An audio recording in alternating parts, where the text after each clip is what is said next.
Good evening, Miss. Today with my classmates Patricia Carrillo, Constanza Pincheira, and I, Carolina Salas, will present you about text type and structures about the African elephant.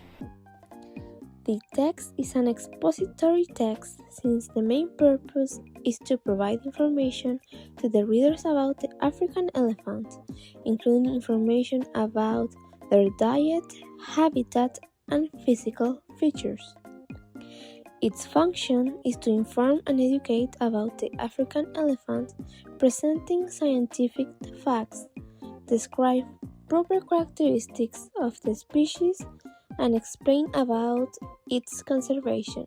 The scaffolding consists in the first paragraph, which introduces the African elephant with the aim to establish the main topic. As an example, African elephants are the largest land mammals on Earth.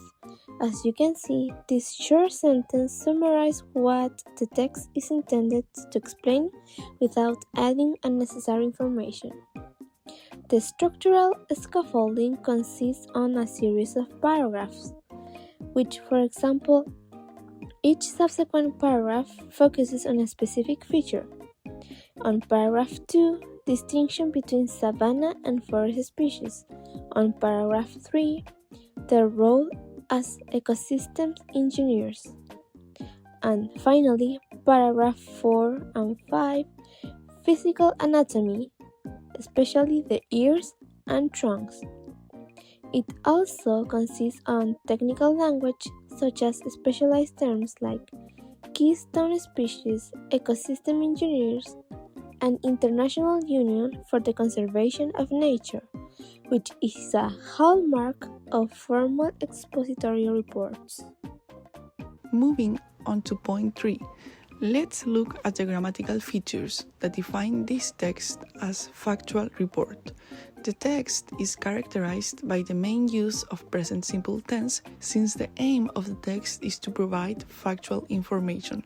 The presence of a technical vocabulary with words such as habitat, species, conservation. In addition, since the text is considered academic, there is a constant use of the structure of passive voice. For example, elephants are threatened by poaching. Finally, the text uses adjectives to describe the species properly. For example, large, social, endangered. Point 4 covers recurrence rules, which are the textualization rules that maintain cohesion and allow the reader to follow the subject without getting lost. And euphoric procedures. The text uses pronouns to refer back to previously mentioned words. For example, in the first paragraph, they refers back to African elephants. Co-reference. The author refers to the same entity using different expressions, such as calling elephants keystone species and ecosystem engineers in the third paragraph. This helps in maintaining continuity and coherence. Lexical substitution. Instead of repeating elephant constantly, the text uses specific identifiers like savanna elephants and forest elephants, or broader terms like these large animals, to avoid repetition and maintain interest in the text. Now we will see frequent progression pattern. The text has demonstrated a progression derived in hypertheme. This means that the main topic is the African elephant. This theme is broken down into subtopics across sentences and paragraphs that are divided into species classification, environmental impact, and body parts of the species. Theme and rhyme. In the opening sentence, African elephants is the theme. That is known information, while are the largest land animals on Earth is the rhyme, new information. We also saw frequent connectivity rules.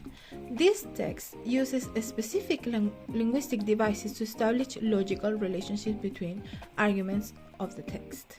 They use contrast. They use the word wild to contrast savanna elephants from forest elephants. For example, savanna elephants are larger while forest elephants are smaller. They also use consequence results, phrases like meaning they play a critical role, establish a relationship of consequences regarding their status as keystone species, and addition. They use the words also, in example, also known as ecosystem engineers, that adds further information to the existing description. Thank you so much for watching. I hope you understood what we just explained.